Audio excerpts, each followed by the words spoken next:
बच्चों, कक्षा 9 के हिंदी विषय में आज आप इस वीडियो में शिवमंगल सिंह सुमन जी द्वारा रचित युगवाणी नामक कविता के अग्रिम पंक्तियों को पढ़ेंगे। देखिए, मैं देख रहा हूं तुम इनको फिर भूल चले, बातों बातों में हमें बहुत बहलाते हो, बेबसी चीखती जब बच्चों की लाशों पर उनको आजादी की प्रतिध्वनि बतलाते हो। यो खेल करोगे तुम कब तक असहायों से, कब तक अफीम आशा की हमें खिलाओगे। बर्बाद हो गई फसल कहीं ज्योति बोई, क्या बैठ अकेले की मरघट पर गाओगे। विश्वास सर्वहारा का तुमने खोया तो आसन्न मौत की गहन गोस गड़ जाएगी। यदि बांध बांधने के पहले जल सूख गया, धरती की छाती में दरार पड़ जाएगी। सदियों की कुर्बानी यदि यो बेमौल बिकी, जमुहाई लेने में खो गया सवेरा। यदि जनता पूर्णिमा मनाने की जब तक सोचे, गिर गया अमावस का अंबर में घेरा। यदि मीनिंग देख लीजिए। प्रतिध्वनि माने होता है गूंज, अफीम आशा की यानी झूठी आशा बांधना। सर्वहारा जिसके पास कुछ भी न हो अर्थात निर्धन। आसन्न माने निकटस्थ, और गोस माने होता है फांस या कील। सदियों यानी शताब्दियों।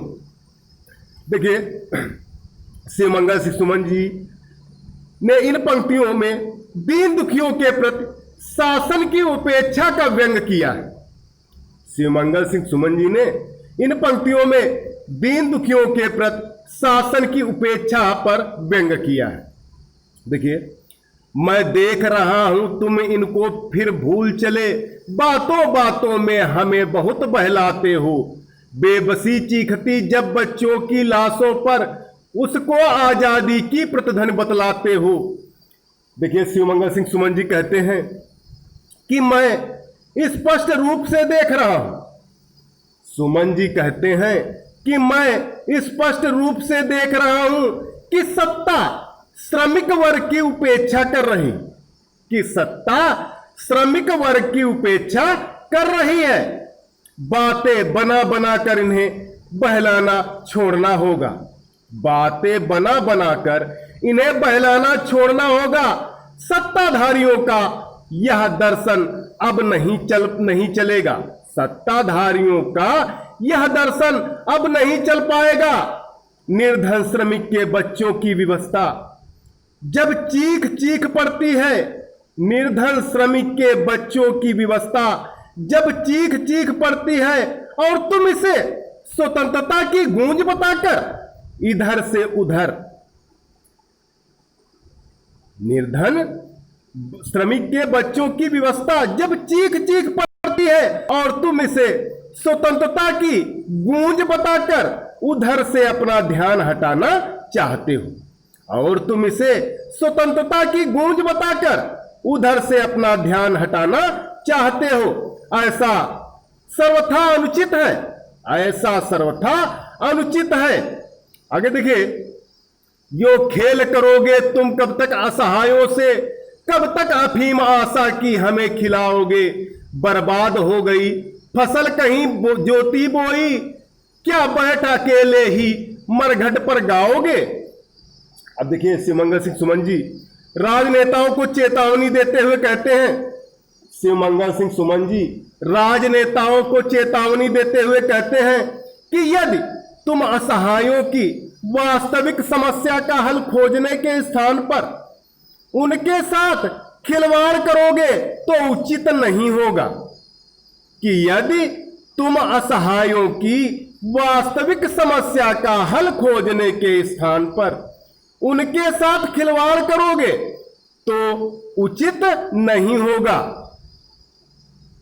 बहुत समय बीत गया, बहुत समय बीत गया, तुम निर्धनों को आशा रूपी अफीम खिला खिलाकर कब तक सुलाए रखोगे। बहुत समय बीत गया, तुम निर्धनों को आशा रूपी अफीम खिला खिलाकर कब तक सुलाए रखोगे। मानवीय संवेदनाओं की जो फसल हमने ज्योति बोई है, मानवीय संवेदनाओं की जो फसल हमने ज्योति बोई है, यदि वह नष्ट हो गई तो तुम अकेले रह जाओगे। यदि वह नष्ट हो गई तो तुम अकेले रह जाओगे। और यदि संसार शमशान बन गया, और यदि संसार शमशान बन गया तो तुम उसमें क्या रहकर क्या अकेले ही गीत गाओगे। यदि संसार शमशान बन गया तो तुम उसमें रहकर क्या अकेले ही गीत गाओगे। आगे देखिए, विश्वास सर्वहारा का तुमने खोया तो आसन्न मौत की गहन गोश गड़ जाएगी। कवि पुनः चेतावनी देता हुआ कहता है कि यदि तुमने सर्वहारा का विश्वास खो दिया, कि यदि तुमने सर्वहारा का विश्वास खो दिया तो निरंतर निकट आती मृत्यु की गहरी फांस तुम्हारे जीवन में गड़ जाएगी। कवि पुनः चेतावनी देता हुआ कहता है कि यदि तुमने सर्वहारा का विश्वास खो दिया तो निरंतर निकट आती मृत्यु की गहरी फांस तुम्हारे जीवन में गड़ जाएगी। यदि बांध बांधने से पहले जल सूख गया, धरती की छाती में दरार पड़ जाएगी। यदि बांध बांधने से पहले ही पानी सूख गया, तब तो धरती की छाती में दरार पड़ जाएगी। यदि बांध बांधने से पहले ही पानी सूख गया तो धरती की छाती में दरार पड़ जाएगी। यदि पानी ही सूख गया तब बांध का क्या लाभ होगा। यदि पानी ही सूख गया तो बांध का क्या लाभ होगा। इसलिए समय रहते सावधान हो जाओ। इसलिए समय रहते सावधान हो जाओ और निर्धनों को उनका अधिकार दो, और निर्धनों को उनका अधिकार दो। आगे देखिए, सदियों की कुर्बानी यदि यो बेमोल बिकी, जमुहाई लेने में खो गया सवेरा। यदि श्रमिक वर्ग के विकास और उत्थान के लिए सदियों से की जा रही उनकी कुर्बानी व्यर्थ चली गई तो ठीक नहीं होगा। यदि श्रमिक वर्ग के विकास और उत्थान के लिए सदियों से की जा रही उनकी कुर्बानी व्यर्थ चली गई, बेकार चली गई तो ठीक नहीं होगा। सवेरे को आलस्य में खो देना कहाँ की बुद्धिमानी है। सवेरे को आलस्य में खो देना कहाँ की बुद्धिमानी है। पूर्णिमा का उत्सव मनाने की बात सोचते सोचते, पूर्णिमा का उत्सव मनाने की बात सोचते सोचते यदि आकाश में अमावस्या का अंधेरा छा गया, यदि आकाश में अमावस्या का अंधेरा छा गया तो इतिहास तुम्हें क्षमा नहीं करेगा। तो इतिहास तुम्हें क्षमा नहीं करेगा। इसलिए अंधेरे को दूर करो और श्रमिकों के जीवन में प्रकाश का उत्सव मनाने का प्रयास करो। इसलिए अंधेरे को दूर करो और श्रमिकों के जीवन में प्रकाश का उत्सव मनाने का प्रयास करो। काव्य सौंदर्य देख लीजिए। भाषा खड़ी बोली है, रस करुण रस है, गुण ओज गुण, अलंकार रूपक तथा अनुप्रास अलंकार है। तो प्यारे बच्चों, कक्षा 9 के लिए आज इतना ही। सभी बच्चे इसकी ससंदर्भ सहित व्याख्या लिखकर ग्रुप पर डालें।